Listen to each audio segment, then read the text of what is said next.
Hello, it's Mrs. Ward. We're going to read chapter 12 today from Sparrowhawk Red. So, Ricky had just tried to get into the ranch, and the guard had actually shot at him. So now he's in a real big problem because he doesn't know how he's going to get in there. So, this is going to be chapter 12. Instantly, Ricky was back on his feet, running for his life. The guard's coarse voice and the sharp ricocheting echo of gunshots drove Ricky with a hollow terror. Down the long road he raced, stumbling, until the guard's hacking laughter slowly faded away. He kept running. Beside the main road, he staggered to a stop. Pain stung his chest and sides. He gasped, bending to catch his breath. Everything blurred and tilted. His legs trembled. Ricky squinted back toward Rancho Camacho. Those jerks had killed his mom. He steadied himself with a long, deep breath. He had to reach the plane. He just had to. Fist clenched, he stood upright and headed back toward Mariposa. Ricky wanted to avoid the agent's car, but memories of the Chubasco kept him near the road. The water had growled like a monster that wanted to kill. He kept to the ditch, hugging the road like a life raft. Halfway back to town, the tan sedan waited. Ricky dared not look up, but he could feel eyes watching him. The hair prickled on his neck as he passed. Even after he had put a hill between himself and the car, he kept a fast pace. Overhead, the pale, hot sky simmered. Ricky looked up and thought of his mother. He was afraid she would be disappointed. This time she came to him. "So you couldn't get the airplane, huh?" she asked. "I'm going to." "Why don't you go home?" she said softly. "It's too dangerous trying to fly that plane. While Father's waiting for you. He's worried." "You think I'm going to quit just 'cause of a teeny-weeny flood and a fat old guard?" "That fat old guard had teeny-weeny bullets that almost killed you," she said, not as softly. Ricky squinted at the sun. "So you want me to quit?" "I think you should go home," she said. Ricky paused before answering. "Okay, I'll go home." When his mother didn't answer, he grinned. "In an airplane."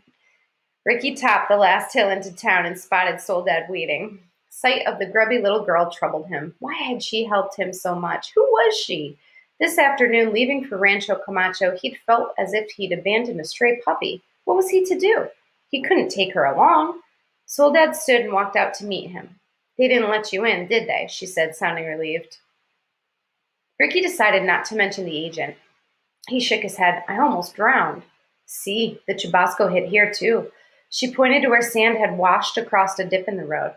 "The guard shot at me," Ricky said excitedly. "I told you they'd shoot," she said. "You did not. You just said they had big guns." Soledad frowned. "And what do you think big guns are for?" Ricky kicked hard at a clump of grass. "I'll sneak in then," he said.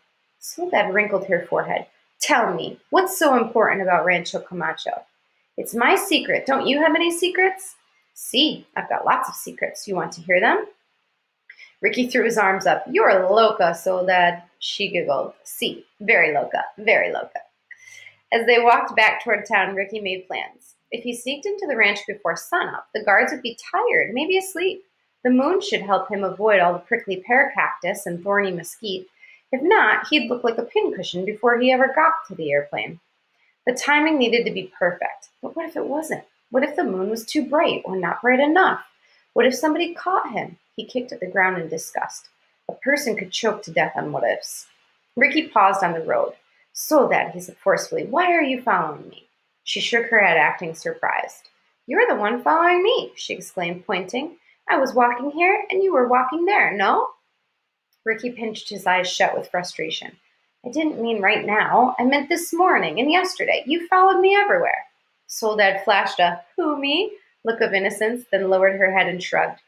"Maybe you don't like me." She forced her bottom lip out a pout and started forward again. "Oh, caramba, I like you." She kept on walking. "Where are you going?" he called. Soledad glanced over her shoulder. "I'm going to work." "To work? Where?" She smiled mischievously. "Why don't you follow me and see?" Ricky thought a minute. There was nothing else for him to do all afternoon, and he might learn more about Rancho Camacho. Soledad seemed to know more than she let on. "I might hang out with you for a while," he said finally, "but I'm not following you." She smiled and kept walking. Ricky hurried to catch up. What would she get them into next? He had troubles enough already. Before reaching town, Soledad cut out onto the desert. In a paper grocery bag pulled from her dress, she started collecting leaves from a scrubby bush. What are you doing? Ricky asked. These are creosote leaves for the curandera. She's a lady who buys them. What does she do with them? Sells them to people who are sick. Soledad held up a handful of leaves. Lots of plants are good for you. Ricky shook his head doubtfully. He walked over to a tall gray bush. Its leaves looked like feathers. He grabbed a thin branch. What's this one do?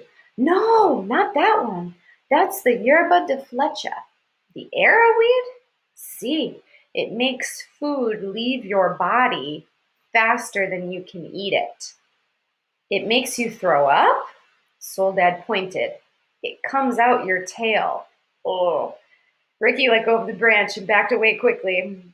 When Soledad finished, she tucked the full grocery bag into her sack dress. It made her look like a little Santa Claus. When they returned to the highway, she was unusually quiet. She stomped along, nodding indifferently whenever Ricky spoke. Suddenly, she stopped and faced him. Don't go to Rancho Camacho. Those hombres are bandidos. They sell drugs and they make people loco. They kill people. I know, Ricky said. And you still want to go? She drew away from him with a distrustful look. I know why you're going to Rancho Camacho. Why? You want to be one of them.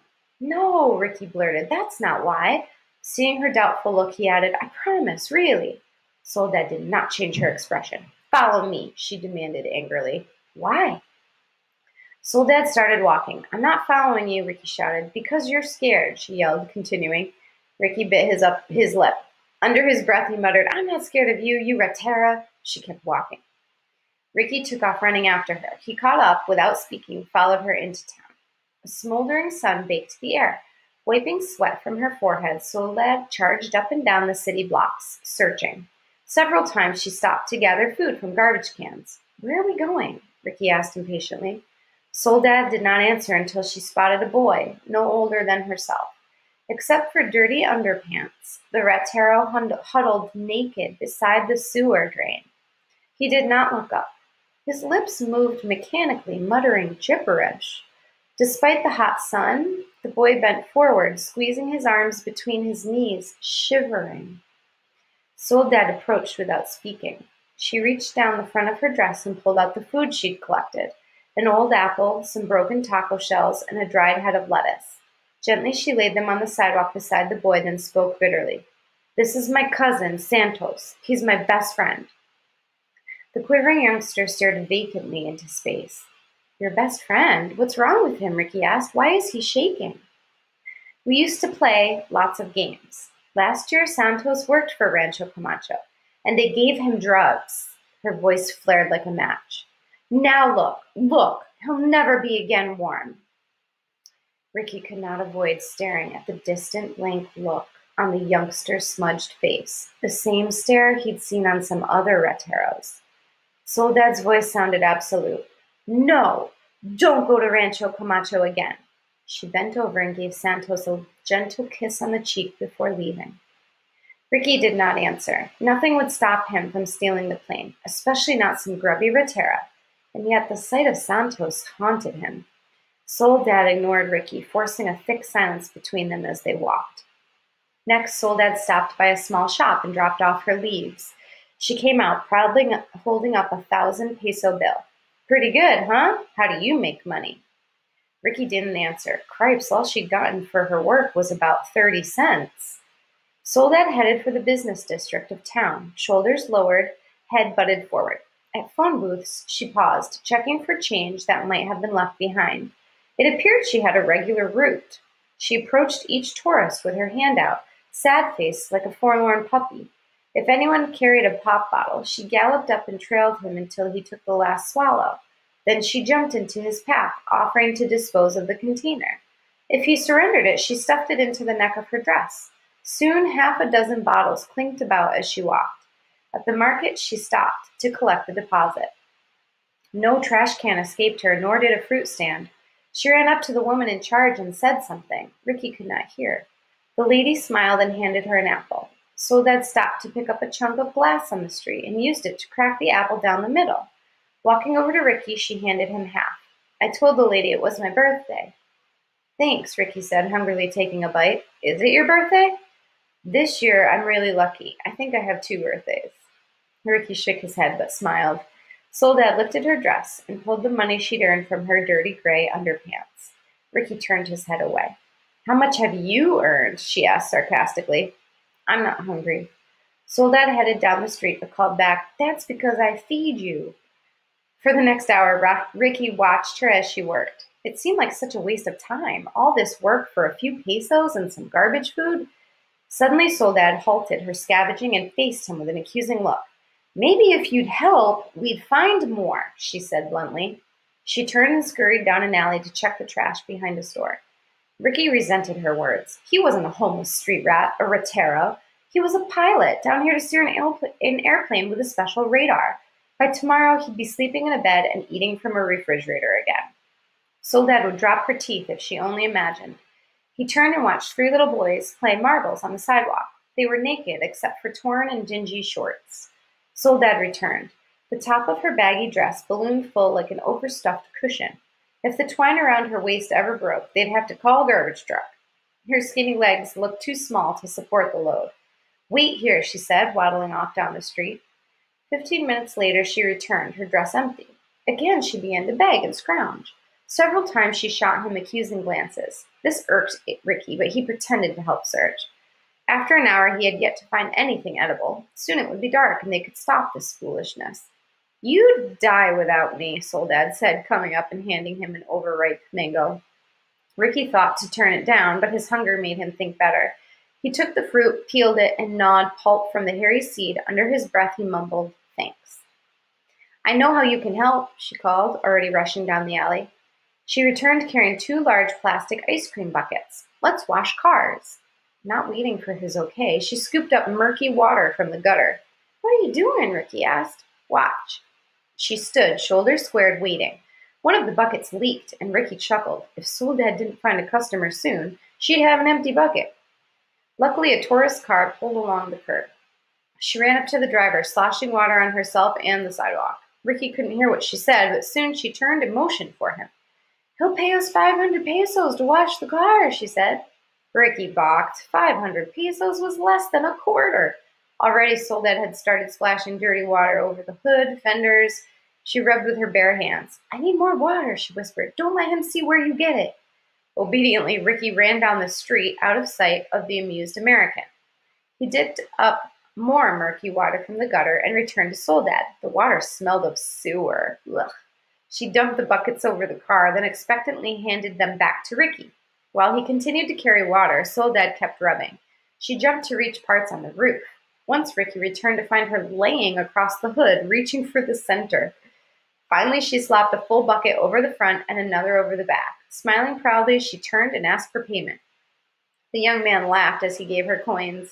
Looking at the car, Ricky could see why. Hand smudges and smeared dirt left the car looking hideous. I'd hate to see your wax job, Ricky whispered. She jabbed his ribs hard with her elbow, continuing to smile and wave goodbye to her customer. That afternoon, they washed 6 cars. When Soledad's hands became puffy and raw, Ricky felt guilty and volunteered to swab several while she shuttled the water. Only one owner refused to pay, a dressed-up Teresa. 500 pesos, Soledad insisted, pushing her outstretched hand at the man's stomach. Get out of here. You call that a car wash? The man growled, pointing. Soledad kept her hand out. I said get, you little pig. The man grabbed her arm and spun her around. Soledad pulled free, turned, and stuck out her tongue. Ricky had seen enough. 500 pesos was spare change, but Soledad had earned it, and so had he. He ran over and filled the single bucket with sewer water. Soledad saw him approaching the Teresa from the rear and peppered the man with insults to keep his attention.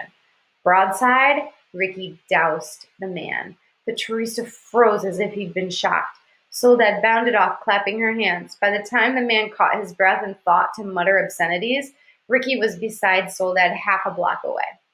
He got a good bath, no? Soledad panted, slowing to a walk. That should cost him another 300 pesos. Maybe I'll go ask him. Her eyes twinkled as she glanced back. The man in his new clothes was fuming, stumbling around beside his car as if he were lost. Please don't do anything to make him chase us, Ricky pleaded. Then why did you throw water at him?